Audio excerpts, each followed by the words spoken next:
Boa noite, irmãos. Dou as boas-vindas a todos vocês, dizendo que é, de fato, uma grande alegria poder encontrar vocês mais uma vez. Deus possa falar aos nossos corações, possamos nos entregar a Ele, de corpo, alma, coração, espírito, de forma completa, nesse tempo que nós vamos prestar culto a Deus. Que nada possa distrair a sua atenção nesse momento. Que a palavra de Deus atinja os nossos corações.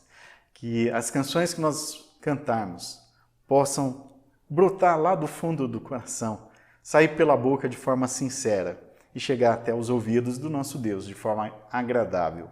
Que as nossas orações sejam ouvidas por Ele e atendidas na medida da vontade dEle. É assim que eu peço em nome de Jesus. Amém.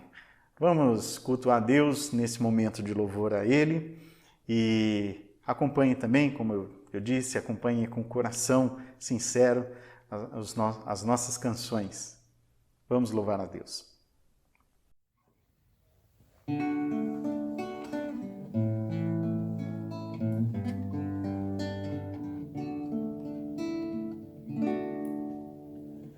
Rei acima dos reis, Senhor acima dos senhores, domínio acima dos domínios da terra, trono acima dos céus, justiça acima da justiça, vontade acima da vontade do homem. Sua mão escreve a história, tudo nele tem seu fim. Jesus, Jesus, Jesus, Jesus.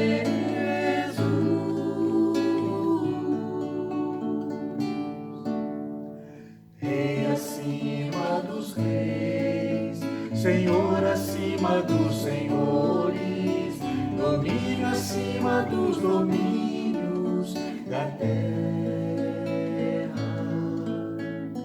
trono acima dos céus, justiça acima das justiças, vontade acima da vontade do homem. Sua mão escreve a história, tudo nele tem seu fim. Jesus, Jesus, Jesus, Jesus.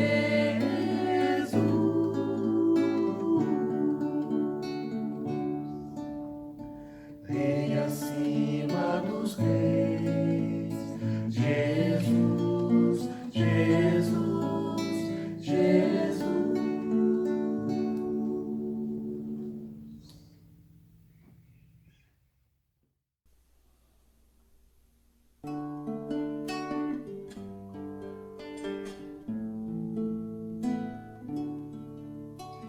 Tu és fiel, Senhor, meu Pai celeste, pleno poder aos teus filhos dará.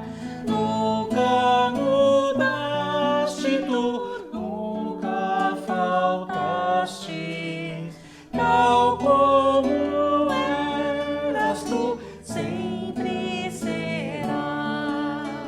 Tu és fiel, Senhor.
com bênção sem fim.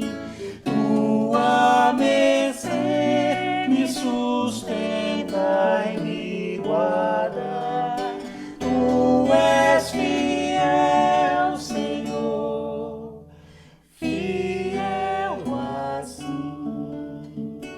Pleno perdão, tu dás a segurança. Cada momento me guias, Senhor.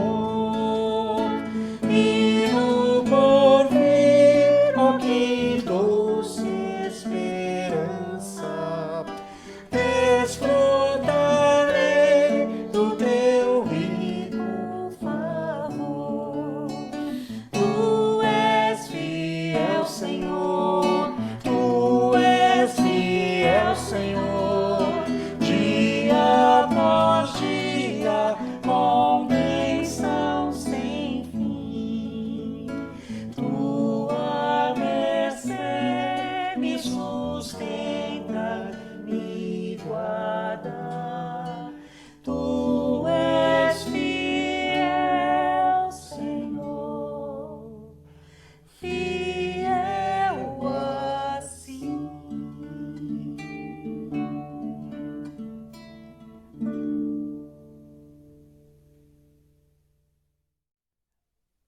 Irmãos, uma das características marcantes a respeito do corpo de Cristo, que é a igreja, é a unidade. Jesus Cristo deu sua vida para reunir para si mesmo um povo exclusivamente seu, o que ele chamou de um só rebanho.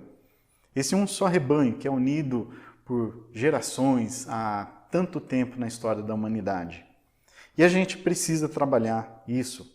A gente precisa cultivar isso. Veja o que o apóstolo Paulo falou na sua carta aos Efésios, capítulo 4. Como prisioneiro no Senhor, rogo-lhes que vivam de maneira digna da vocação que receberam. Sejam completamente humildes e dóceis e sejam pacientes, suportando uns aos outros com amor.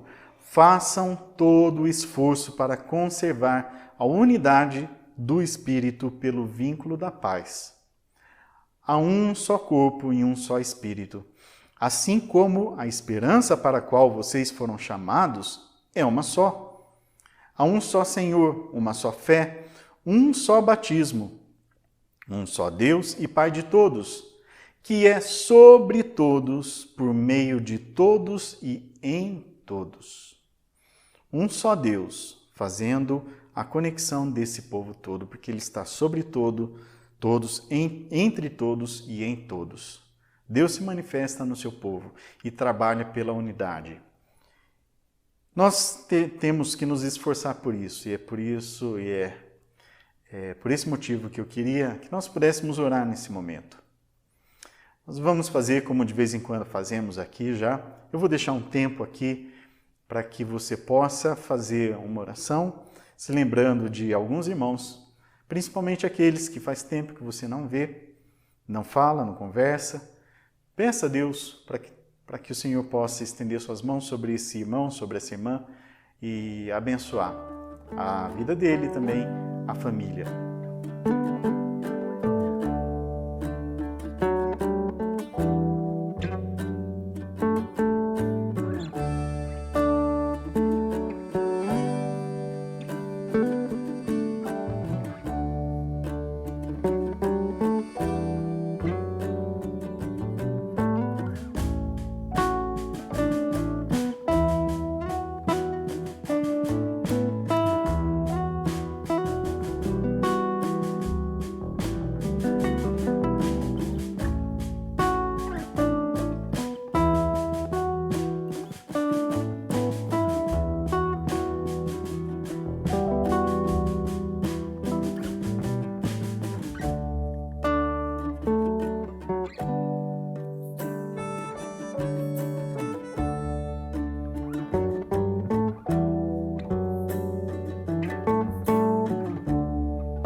Irmãos, vamos então à mensagem dessa noite.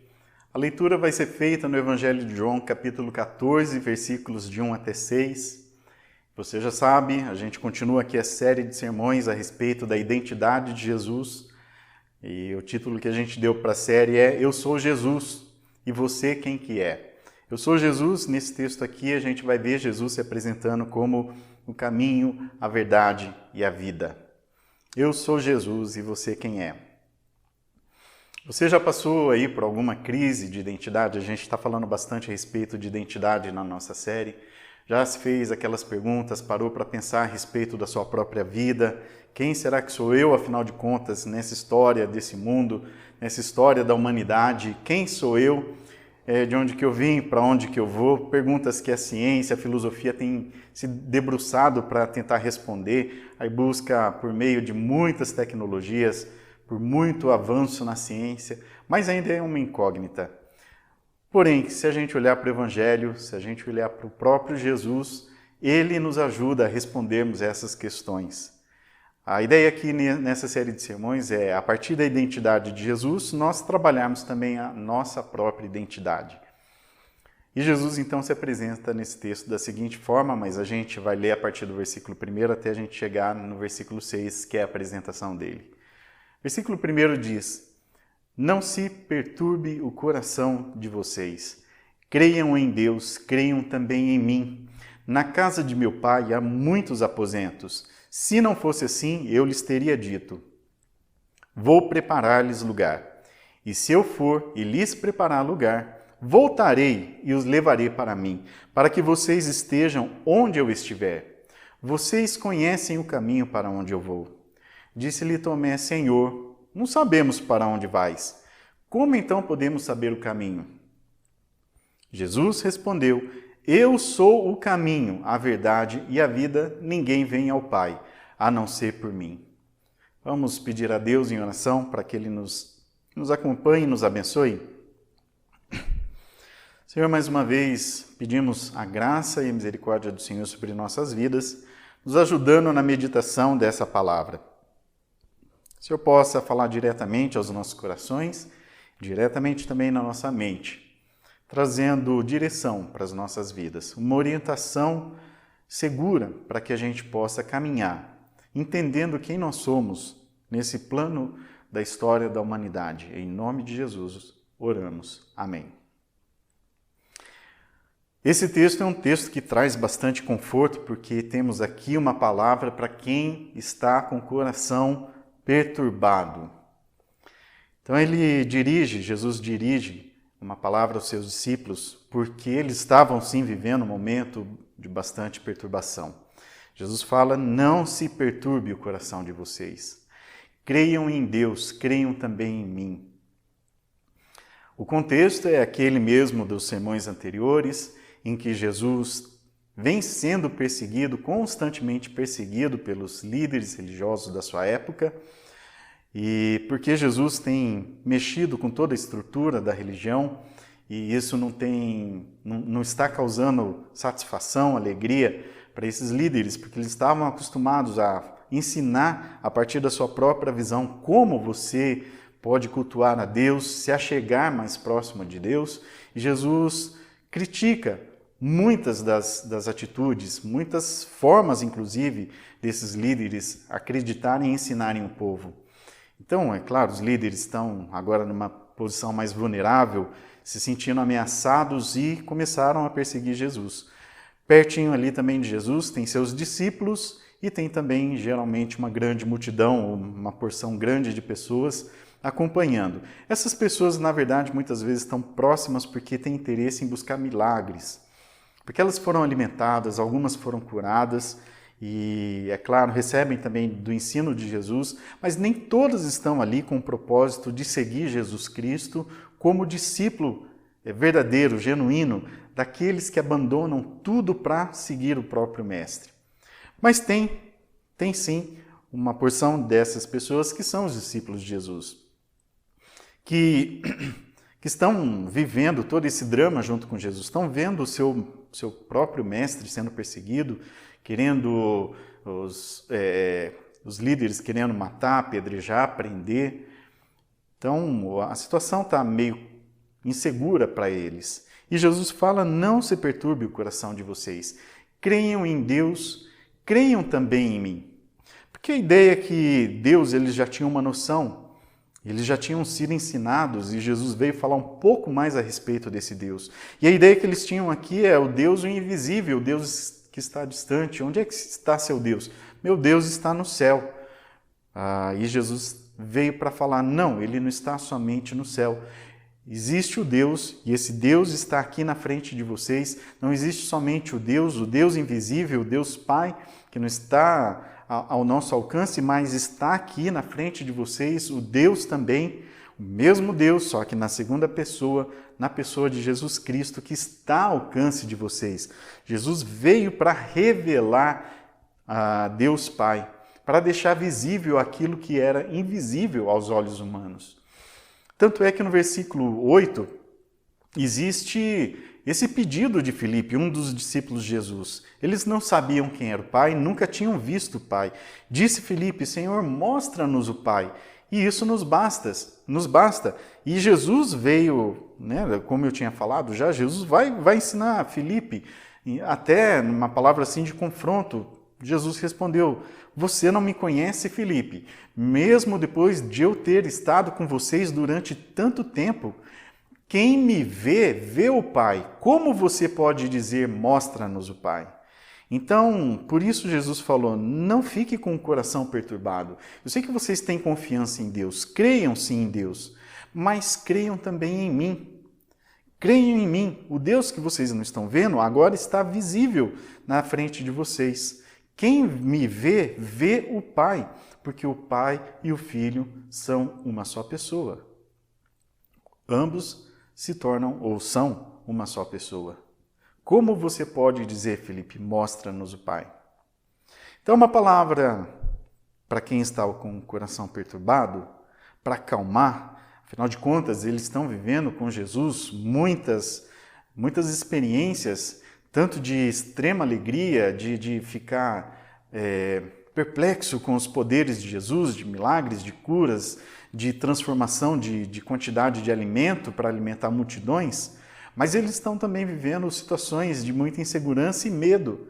Eles tinham deixado suas casas, seus portos seguros, aquela estabilidade, muitas vezes, de um emprego, da companhia, da família, de um teto onde eles podiam voltar para repousar, estavam seguindo o mestre para onde o mestre estava indo. O coração, então, estava de fato perturbado. Mas Jesus fala, calma, acalma o coração. E é uma palavra para quem está se sentindo perdido também, sem direção na vida. Veja o versículo 2. Na casa de meu pai há muitos aposentos. Se não fosse assim, eu lhes teria dito, vou preparar-lhes lugar. E se eu for e lhes preparar lugar, voltarei e os levarei para mim, para que vocês estejam onde eu estiver. Vocês conhecem o caminho para onde eu vou. Então os discípulos estavam naquela dúvida toda. O que será que vai acontecer com a gente? Jesus está sendo perseguido. A gente está imaginando até que Jesus vai ser morto. Mas não simplesmente pela perseguição, mas porque o próprio mestre já estava falando com seus discípulos sobre isso. Jesus já tinha anunciado e vinha repetindo essa ideia de que ele seria entregue, ele se entregaria para ser morto. Lá no versículo 13, um pouquinho antes desse texto, capítulo 13, versículo 33, diz, meus filhinhos, vou estar com vocês apenas mais um pouco. Vocês procurarão a mim. E como eu disse aos judeus, agora lhes digo, para onde eu vou, vocês não podem ir. Um novo mandamento lhes dou. Amem-se uns aos outros, como eu os amei. Vocês devem amar-se uns aos outros. Com isso, todos saberão que vocês são meus discípulos, se vocês se amarem uns aos outros. Simão Pedro lhe perguntou, Senhor, para onde vais? Jesus respondeu, para onde vou? Vocês não podem seguir-me agora, mas me seguirão mais tarde. Pedro perguntou, Senhor, por que não posso seguir-te agora? Darei a minha vida por ti. Então Jesus respondeu, você dará a vida por mim, asseguro-lhe que antes que o galo cante, você me negará 3 vezes. Agora, tudo parece confuso diante das palavras de Jesus. Os discípulos não sabem para onde Jesus vai e também nem podem seguir Jesus. Jesus falou, para onde eu vou, vocês não podem ir. E falou isso 2 vezes nesse pequeno texto que nós lemos. Mas, Senhor, para onde vai? Pedro, até com aquela personalidade dele, um pouquinho mais impulsiva, né, se mostrando sempre muito corajoso. Senhor, imagina, não fala isso para a gente. Estou colocando nas minhas palavras, você sabe disso. Não fala isso, porque eu vou te seguir. Para qualquer lugar que o Senhor for, eu vou atrás. E Pedro alerta, Jesus alerta a Pedro. Não vai ser assim, Pedro. Antes do galo cantar, você vai me negar. Você não vai me seguir até o fim, até onde eu vou. E afinal de contas, para onde Jesus estava indo? Que os discípulos não podiam seguir. O versículo que nós usamos como referência para nosso sermão responde. Capítulo 14. Na casa de meu pai há muitos aposentos. Se não fosse assim, eu lhes teria dito, vou preparar-lhes lugar. Jesus anuncia então para onde ele estava indo.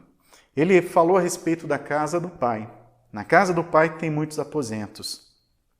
E se não fosse assim, ele teria falado para os discípulos que não era, na verdade, dessa forma. Ele estava indo preparar lugar para os seus discípulos. E como é que isso se daria? E por muitas vezes a gente pode até pensar, imaginar, como a gente já conhece um pouco da história, e quando a gente repassa por esse texto aqui, eu já fiz isso, né, de pensar em Jesus indo para o céu, e parece que ele vai trabalhar ali no céu ou no lugar outro qualquer que você possa chamar de paraíso, como um construtor de casas, como um construtor de uma grande mansão, com vários quartos ali sendo construídos para que a gente pudesse chegar depois, futuramente, e se instalar, ou alguma casa ali naquele nosso imaginário, né, de uma cidade perfeita, Nova Jerusalém, sendo construída com muitos ornamentos. E será que é isso que Jesus está falando para a gente, que ele está indo preparar lugar dessa maneira? Ele vai preparar uma grande cidade, ele vai preparar um monte de casa para a gente poder morar? E o que a gente percebe que logo em seguida Jesus vai deixar os seus discípulos para ir em direção à cruz. Eu vou preparar lugar para vocês. Mas Jesus vai para a cruz preparar lugar para os seus discípulos, para que os seus discípulos pudessem habitar com Deus. Jesus vai consertar o relacionamento que foi estragado por causa do pecado. O pecado rompeu esse relacionamento que o ser humano tinha com Deus, um relacionamento perfeito, porque o homem foi feito de forma perfeita. Ele estava em estado de perfeição, por isso podia se relacionar com o seu Criador a qualquer momento, com muita liberdade. Mas infelizmente o pecado rompeu esse relacionamento e é aquilo que nós chamamos de morte. Você que nos acompanha, você que faz parte da nossa igreja ou que já é crente há um certo tempo, já ouviu de várias e várias vezes a gente falar a respeito disso. Mas a gente precisa também imaginar e considerar que tem pessoas que talvez não conheçam ainda o Evangelho. E pode ser essa oportunidade para você, para essa pessoa, conhecer um pouco mais a fundo o que é que Jesus veio fazer aqui na Terra. E ele veio fazer isso, veio fazer amizade, veio se relacionar com pessoas e veio preparar lugar para que nós pudéssemos estar novamente na presença de Deus. E como é que ele fez isso? Indo para a cruz. Vou para a cruz preparar lugar para vocês. Vou para a cruz para que vocês possam novamente habitar na presença de Deus. Vou para a cruz consertar aquilo que foi estragado. Agora me parece que as coisas estão melhorando um pouco. Os discípulos, pelo menos, já sabem que Jesus está indo para a casa do Pai, está indo preparar lugar para eles, mas a sensação pode estar um pouco mais gerando ali uma sensação de um pouco mais de segurança, tranquilidade, E Jesus continua a sua fala dizendo: e se eu for e lhes preparar lugar, voltarei e os levarei para mim, para que vocês estejam onde eu estiver. E agora sim, vejam que ótima notícia. Ele vai, mas ele também volta para nos levar com ele. E Jesus continua a sua fala: vocês conhecem o caminho para onde eu vou. Ele só tinha dito que iria para a casa do Pai, preparar lugar. Agora a gente já tem uma noção melhor do que ele estava falando, né? E ele chega à casa do Pai através do seu sacrifício, da morte na cruz, prepara esse lugar, ou seja, nos permite novamente, através da sua morte, ter relacionamento com Deus, estar novamente na presença de Deus. Mas ele diz: vocês conhecem o caminho. Mas agora volta novamente a dúvida na cabeça dos discípulos. Caminho. Qual caminho seria isso? Como é que se chega até o Pai?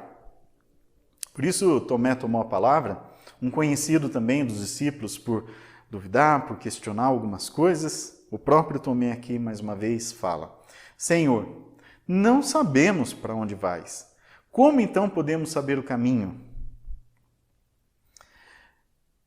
Quais os entendimentos que os discípulos tinham de como se chega até o Pai? Eles tinham sido ensinados pelo sistema religioso que eles nasceram, eles estavam imersos. Existiam propostas que falavam sobre isso, como é que você se relaciona com Deus. Mas Jesus veio para questionar esses entendimentos sobre como se chega até o Pai. E Jesus veio falar que não é por rituais religiosos. Não basta, ou nem se deve apenas acreditar que cerimônias sagradas, rituais de purificação, de sacrifícios de animais. Não basta imaginar que ciclos de tentativas de melhorias da sua personalidade, do seu ser, daquilo que você pode fazer para se apresentar um pouco melhor para Deus, tornar-se um ser humano um pouco melhor. Isso não vale, não está certo. Também não é por cumprir várias regras. Não adianta a gente querer fazer listas de sim, isso pode, não, isso não pode, decorar essas listas, imaginar que se a gente conseguisse seguir essas listas de um monte de regras, de um monte de leis, você conseguiria chegar até o Pai. Jesus, nessa fala aqui, ele fala que não serve isso. Também não adianta você construir a melhor teologia, os melhores ensinos, melhores doutrinas, mesmo a partir da palavra de Deus. Não é a teologia que nos leva para a casa do Pai, para o relacionamento com Deus. Não basta então, não serve esforço do ser humano para fazer isso. Nem tampouco barganhas. Tentar trocar ali, negociar com Deus. Deus, se eu fizer isso, será que eu me torno mais aceitável? Será que se eu fizer jejum, fizer campanha, será que se eu me sacrificar, será que se eu passar necessidade, se eu doar todos os meus bens, se eu abrir mão de tudo que eu tenho, me tornar, fazer votos de pobreza ou qualquer voto que seja, será que isso me deixa mais favorável a Deus? Nem sendo o ser humano mais admirável por todos os outros seres humanos aqui, tendo em si mesmo muitos méritos, admiráveis pelos seus pares aqui, outros seres humanos, isso não é suficiente. Isso não serve para nos conduzir até o Pai. Qual é o caminho, então? Aí vem a resposta de Jesus. Versículo 6. Respondeu Jesus: Eu sou o caminho, a verdade e a vida. Ninguém vem ao Pai a não ser por mim. Jesus não vai mostrar para a gente qual é o caminho que a gente tem que seguir, dando uma rota, uma direção. Façam isso, vocês chegam até o Pai. Também não vai propor aqui uma série de ensinos, um livretinho ali que, se você decorar tudo aquilo, entendendo que são verdades, ele falou muitas verdades, sim, é verdade, a gente acredita nisso. Nem que você seja, então, como eu já falei, o ser humano mais exemplar. Não. Jesus não oferece o caminho, Jesus não oferece palavras, mas Ele é o próprio caminho. Eu sou o caminho. Jesus não oferece ensinamentos, mas Ele é a verdade. Ele ensinou, de fato, mas Jesus é a verdade. E Jesus é a vida. Ele não simplesmente nos dá porções de vida, mas Ele é a vida. Ele se deu por completo em nosso favor. Ele nos dá de si mesmo. Ele é o caminho. Ou seja, somente por Jesus nós temos acesso ao Pai. Nos lembra aquele sermão que Jesus falou que Ele era a porta? E aí a gente vai pensar que, de fato, então, Ele está reafirmando que é somente através dEle que nós chegamos até o Pai.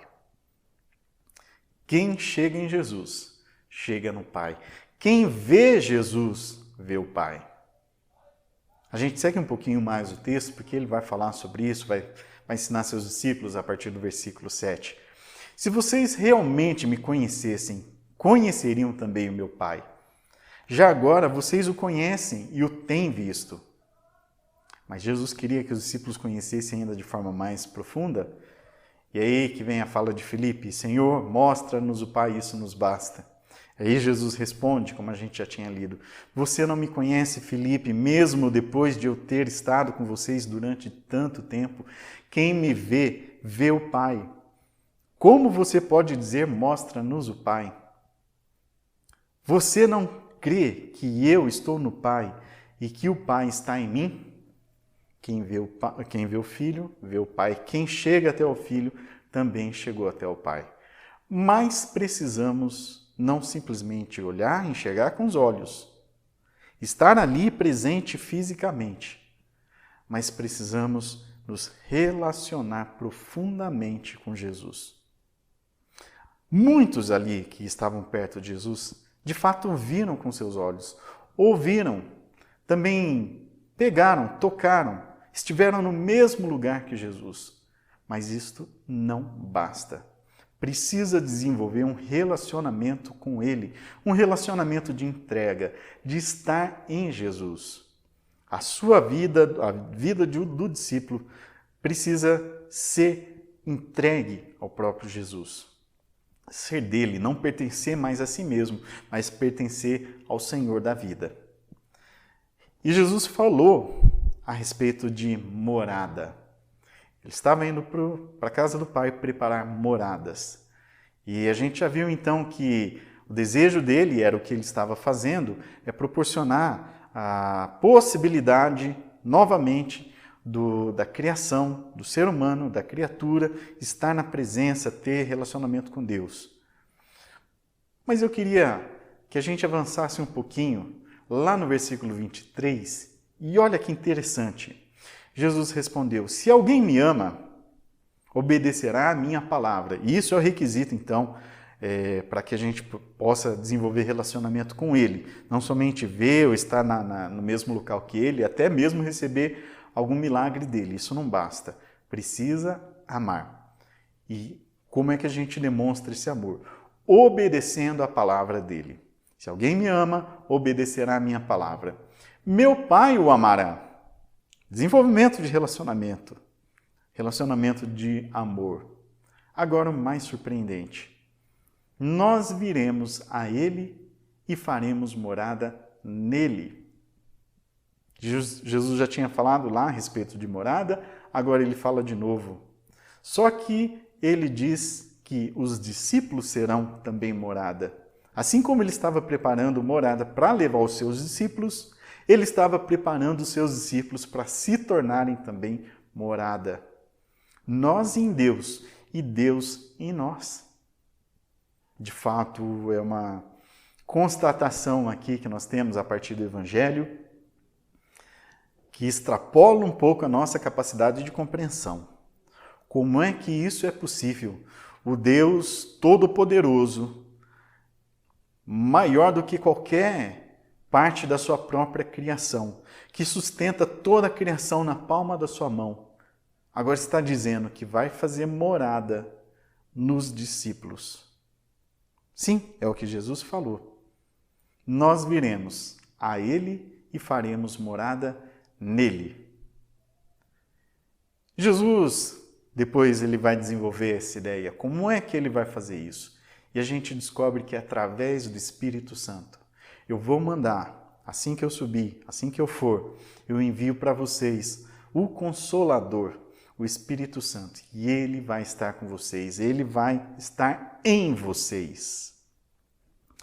Por isso, eu retomo aqui a palavra lá do versículo 34. Um novo mandamento lhes dou: amem-se uns aos outros, como eu os amei.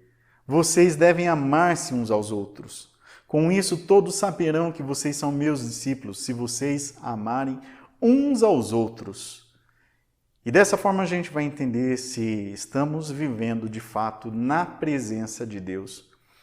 Se a gente conseguir desenvolver a capacidade do amor uns pelos outros. Assim como nós amamos a Deus, amar também o próximo.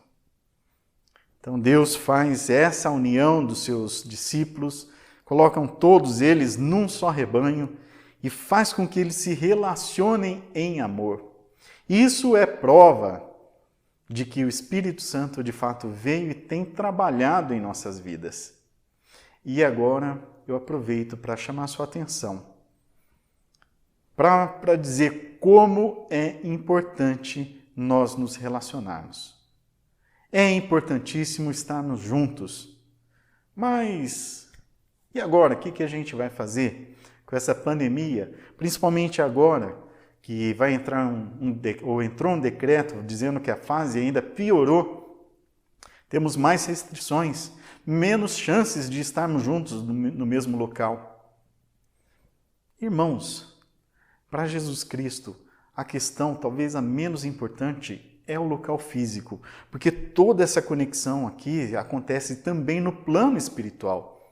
O Espírito Santo como o próprio nome diz, é Espírito. Nós não somos simplesmente matéria, corpo, nós somos também Espírito. Deus soprou em nós Espírito de vida. Em Jesus Cristo fez isso através da sua morte e ressurreição. Ele nos deu vida quando nós estávamos mortos. E Ele fez isso para que nós nos relacionássemos, para que nós interagíssemos.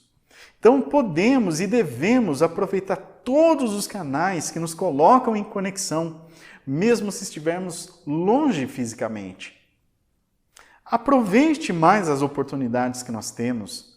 Nós temos outras oportunidades de estarmos juntos durante a semana, nos estudos bíblicos, no tempo de oração, ou em outra ocasião. Aproveite a oportunidade de se conectar também através do grupo que nós temos no WhatsApp.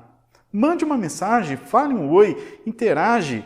Muitas vezes alguém coloca ali um pedido de oração. Manifeste-se também, isso é importante para aquele que está dizendo: preciso de ajuda. Eu preciso que vocês orem a respeito desse assunto, e a pessoa vai se sentir amparada quando você interage com ela, falando: sim, conte comigo, estou orando por você, estou orando por essa pessoa que você ama, eu sei que é importante para você, então isso se torna importante para mim também. Jesus Cristo é o caminho, a verdade e a vida. E eu? Quem sou eu? Eu sou parte desse trabalho todo que Deus vem desenvolvendo. Sou parte desse plano de salvação que Jesus desenvolveu ao descer a terra, ao se tornar carne, ao ser um de nós, morrer na cruz, ressuscitar e nos conectar. Não preciso ter crise de identidade. Eu sei quem eu sou. Eu sou filho de Deus. Nós somos filhos de Deus. Para onde é que nós vamos? Nós vamos habitar na casa do Senhor para todo sempre. Estaremos juntos com Deus, na presença gloriosa de Deus. E já estamos, como nós já estamos. Deus está presente aqui no meio do seu povo. Quem sou eu? De onde eu vim? Para onde é que eu vou? Toda a nossa identidade, então, está centrada em Jesus. Jesus é o nossa âncora, é o ponto que nos dá estabilidade e equilibra toda a nossa vida. Está com crise de identidade? Não sabe para onde vai? Ouça a palavra de Jesus. Não se perturbe o coração de vocês. Creiam em Deus. Creiam também em mim. Então, aquele que crê, ama. Como é que mostra o amor? Obedecendo. E o que Jesus disse para fazer? Amem-se uns aos outros. Ame a Deus sobre todas as coisas e ame ao próximo como a si mesmo. Dessa forma, vocês estarão em Deus e Deus estará em vocês. Nós estaremos em Deus. Deus estará em nós, sobre nós, entre nós e em nós. Nos faz lembrar o Pai sobre nós, o Filho que andou entre nós e o Espírito Santo em nós. Deus possa nos abençoar trabalhando a nossa identidade. Deus possa nos abençoar promovendo oportunidades para nós desenvolvermos nosso relacionamento de amor. Que essa família cresça. Aqueles que querem se achegar e caminhar conosco são bem-vindos. Dou aqui as boas-vindas a você e digo, nossos braços estão abertos, nossas portas estão escancaradas para receber você como mais um companheiro de jornada. Vamos juntos. Que Deus assim nos abençoe.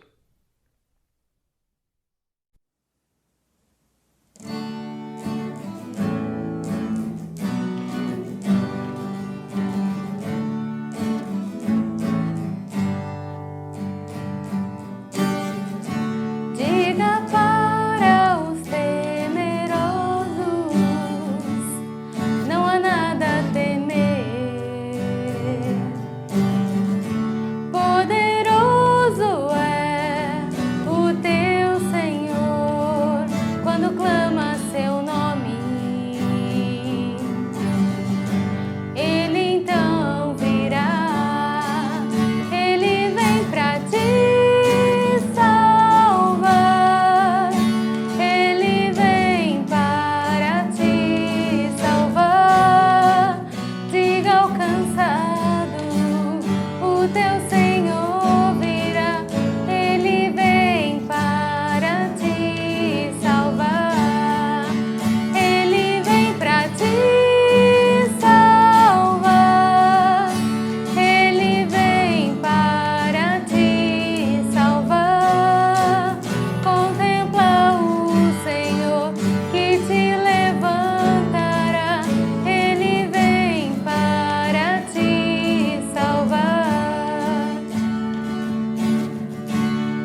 Antes da nossa última oração e da nossa despedida, queria relembrar todos aqui as nossas atividades durante a semana. Terça-feira, às 20h30, pelo aplicativo Meet, a gente tem um tempo de estudo bíblico. A proposta é usar o sermão, o texto do sermão, e a gente discutir um pouco mais algumas implicações práticas dessa mensagem. Na quinta-feira, tempo de oração, às 20h30 também pelo aplicativo Meet, e os adolescentes se encontram aos sábados às 18h. Se você quiser participar de alguma dessas atividades e não participa ainda do grupo da nossa igreja, manda um oi pra gente, tanto aí pelo YouTube, pelo Facebook, pelo Instagram, e a gente entra em contato com você e divulga o link para você poder participar com a gente. Vai ser uma alegria poder receber você. Nessa sexta-feira, quem fez aniversário foi o Eric e a Ju, aniversário de casamento. Deus possa abençoar essa família, esse casal tão querido da nossa igreja. E um aviso muito importante, o Conselho se reuniu nessa semana que se passou agora, sexta-feira, e uma decisão que tem que ser divulgada para os irmãos é a respeito da Assembleia Geral Ordinária. Todo ano a gente faz essa Assembleia e costuma ser no começo do ano até o final de março, e é dessa forma que a gente vai fazer. No dia 25 de março, é uma quinta-feira, a gente vai fazer também pelo aplicativo, de forma nessa sala virtual. Nessa Assembleia a gente compartilhe os relatórios das atividades que nós desenvolvemos no ano anterior. Então, eu, pastor, o conselho vai fazer isso, o tesoureiro também compartilha balanço e orçamento da nossa igreja, e qualquer outro líder de ministério, por exemplo, os diáconos, o pessoal que trabalhou com as crianças, com os adolescentes, podem também apresentar seus relatórios. É uma convocação do conselho para todos os membros comungantes da nossa igreja. Aí, no caso, não é um convite, e sim uma convocação. Então, separem essa data, reservem esse horário para você, irmão, irmã, que participa da nossa igreja aqui como membro comungante, poder participar da nossa Assembleia. É isso, então. Deus nos abençoe, vamos orar e impetrar a bênção, pedir as bênçãos do Senhor sobre nossas vidas. Senhor, nós, mais uma vez, agradecemos a oportunidade, esse encontro que tivemos com o Senhor, em primeiro lugar, e também com os nossos irmãos.